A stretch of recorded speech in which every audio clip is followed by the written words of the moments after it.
بسم اللہ الرحمن الرحیم۔ السلام علیکم ورحمۃ اللہ وبرکاتہ۔ بچوں کی تربیت کے ساتھ تحفظ کرنا۔ جب بچہ بولنے کے قابل ہو تو سب سے پہلے اللہ اور اس کے منہ سے کہلانے کی کوشش کریں۔ جب بچہ بولنا سیکھنے لگے تو اس کو ننگا نہ رکھیں، اس کا سطر ڈھانکے رکھیں۔ بعض عورتیں 5 سال تک کے بچوں کو ننگا پھراتی ہیں، یہ اچھی بات نہیں ہے۔ سو کر اٹھ کر بچے عام طور سے روتے ہیں، اس عادت کو چھڑانا چاہیے۔ سو کر اٹھنے کے بعد پہلے بچوں کو استنجا کرانا اور منہ ہاتھ دھلانا چاہیے تاکہ یہ عادت پختہ ہو جائے۔ بچوں کو ہاتھوں پر اچھالنا یا کسی بلند جگہ پر کھیل کھیل میں لٹکانا ٹھیک نہیں، بعض مرتبہ گر جانے اور ہاتھ پیر کے ٹوٹ جانے کا خطرہ رہتا ہے۔ جن کے مکان لبے سڑک ہوں ان کو بچوں کو سڑک پر دوڑنے کھیلنے سے روکنا چاہیے، بلکہ کھیلنے کے لیے کسی باغیچہ میں بھیجنا چاہیے جو عموماً شہروں میں بنے رہتے ہیں مگر کسی کی نگرانی میں، ورنہ بچے اکیلے جانے کی شکل میں کھو جاتے ہیں۔ بچوں کو اناؤں اور ماماؤں کا صاف ستھرا رہنا اور اچھے اخلاق والا ہونا بھی بچے کی تربیت پر اچھا اثر ڈالتا ہے۔ بعض لوگ بچوں کو ہاتھ اٹھا کر سلام کراتے ہیں، اس کی بجائے زبان سے زور سے بول کر سلام کی عادت ڈالنی چاہیے۔ السلام علیکم کہلانا چاہیے۔ ہاتھ سے سلام عیسائیوں کا طرز ہے۔ بعض لوگ چھوٹے بچوں کو گود میں لے کر کہتے ہیں کہ فلاں کو مارو، ماں باپ کو، ماں کہتی ہے باپ کو، باپ کہتا ہے ماں کو مارو۔ اس سے بچوں کے دل سے بڑوں کی عظمت نکل جاتی ہے۔ اگر کوئی بڑا مارے تو الٹ کر بچہ بھی مار دے تو ایسا کرنے پر تنبیہ کرنی چاہیے۔ 11ویں شریف کو ہنسلی پہنانا، محرم میں فقیر بنانا یا سیلی پہنانا، بڑے پیر صاحب کے آستانے پر چراغ چڑھانے کے لے جانا، یہ سب غیر شرعی کام ہے بلکہ بدعت اور شرک ہیں۔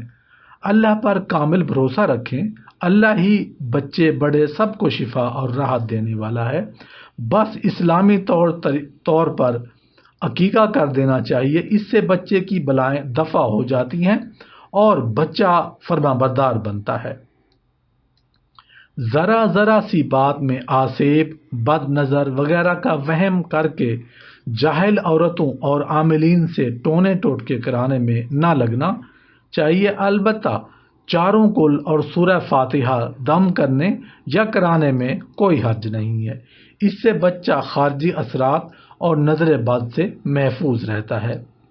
بخاری اور مسلم میں حضرت عائشہ صدیقہ رضی اللہ عنہ سے روایت ہے کہ نبی کریم صلی اللہ علیہ وآلہ وسلم جب اپنے بستر پر پہنچتے تھے تو اپنی ہتھیلی پر قل ھو اللہ احد معوذتین پڑھ کر پھونک لیا کرتے تھے، پھر اپنے دونوں ہاتھ اپنے چہرے اور بدن پر پھیر لیتے تھے۔